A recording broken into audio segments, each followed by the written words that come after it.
아파트에 살다 보면 매일 관리비를 내게 되는데요. 고지서가 나와도 자세하게 확인하지 않거나 자동이체로 관리비를 납부하다 보면 더더욱 고지서를 살펴보지 않게 되는데, 오늘은 고지서의 항목 중에서 장기수선 충당금에 대해서 알아볼게요. 세입자라면 꼭 알아두어야 할 게 장기수선 충당금인데요. 아파트에 살다 보면 매달 관리비를 내게 되는데, 고지서를 받으면 주로 전기세나 수도세 등 대표적인 항목들만 보게 되는데, 세입자라면 관리비 고지서에 아파트 장기수선 충당금이 포함되어 있는지 꼭 확인하셔야 해요. 왜냐하면 장기수선 충당금은 이사 갈 때 그동안 납부한 금액을 모두 받을 수 있기 때문이에요. 아파트 장기수선 충당금은 공동주택관리법에 의하여 납부 의무자는 각 세대의 소유자라는 사실인데요. 하지만 매달 부과되고 있는 금액은 세입자가 납부하는 방식으로 이루어지고 있는데, 세입자가 이를 하였다면 시행령 제31조 8항에 보면 임대차 계약이 종료된과 동시에 그동안 세입자가 납부했던 장기수선 충당금을 돌려받을 수가 있어요. 그렇기 때문에 이사하기 전 미리 관리사무소에 가셔서 그동안 납부한 내역에 대해 확인서 발급을 요구하면 내역서를 받아보실 수가 있어요. 실제로 사용자가 필요하면 언제든지 확인서를 발급해 주어야 한다는 내용도 법으로 규정되어 있으니까 이를 당당하게 요구하셔도 돼요. 그런 다음 발급받은 확인서를 가지고 집주인에게 지급해 줄 것을 요청하시면 돼요.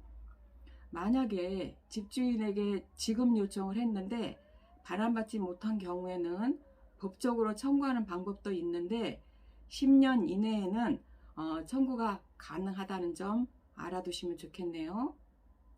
여기서 공동주택관리법에 의거하여 아파트 장기수선 충당금은 300세대 이상 되는 규모라면, 또 지역난방 또는 중앙난방 방식을 사용하고 있다거나 엘리베이터가 설치된 아파트라는 조건 중 하나라도 해당이 되면 부과하도록 규정되어 있는 내용이에요.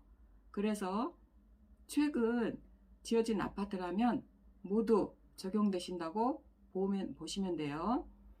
그리고 장기수선 충당금은 일종의 예비 비용 성격으로 매달 각 세대에 일정한 금액을 부과하여 적립을 시켜둔 금액으로서 차후에 장기수선 계획에 의거해서 주요한 시설에 대한 보수나 교체 등이 필요할 때 사용되는 비용이에요.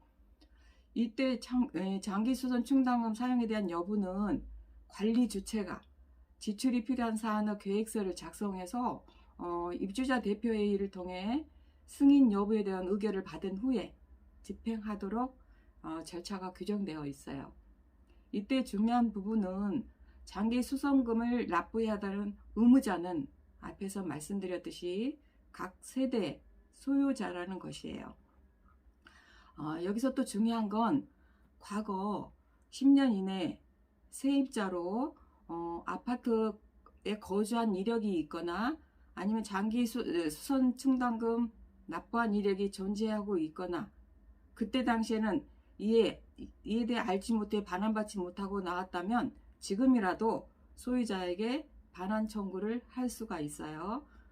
그때 당시와 지금의 집주인이 바뀐 상황이더라도 새로운 임대인에게 주택임대차 보호법 기준으로 기존 임대차 계약이 그대로 승계되는 것이므로 새로 바뀐 집주인에게 이를 요구할 수가 있답니다. 세입자의 입장에서 아파트 장기수선 충당금에 대해 확실하게 알지 못하고 있다면 집주인 입장에서 미리 알아서 챙겨주면 좋겠지만 그렇지 않는 경우가 많으니 세입자가 미리미리 숙지해 두셨다가 잘 챙기시길 바래요. 혹시 신축 아파트에 걷고 있는 선수관리금이나 공동현관의 정보를 교체하거나 시설 청소 비용 등으로 사용되는 수선 유지비하고는 다른 성격의 금액이니까 이런 것과 헷갈리지 않으셨으면 좋겠고, 아파트 관리사무소에서 근무하는 관리자분들에게 지급되는 일반 관리비하고도 다른 성격이라는 점 알아두시면 좋겠네요. 매달 납부한 금액이 소액이더라도 거주한 기간 동안 납부한 금액은 돌려받을 수 있는 권리가 있기 때문에 미리미리 체크하셔서 소액이라도 나의 권리를 행사하기를 바래요. 오늘은 아파트 장기 수선 충당금에 대해서 간단하게 정리해 보았고요. 다음에 또 다른 정보를 가지고 찾아뵙도록 할게요. 감사합니다.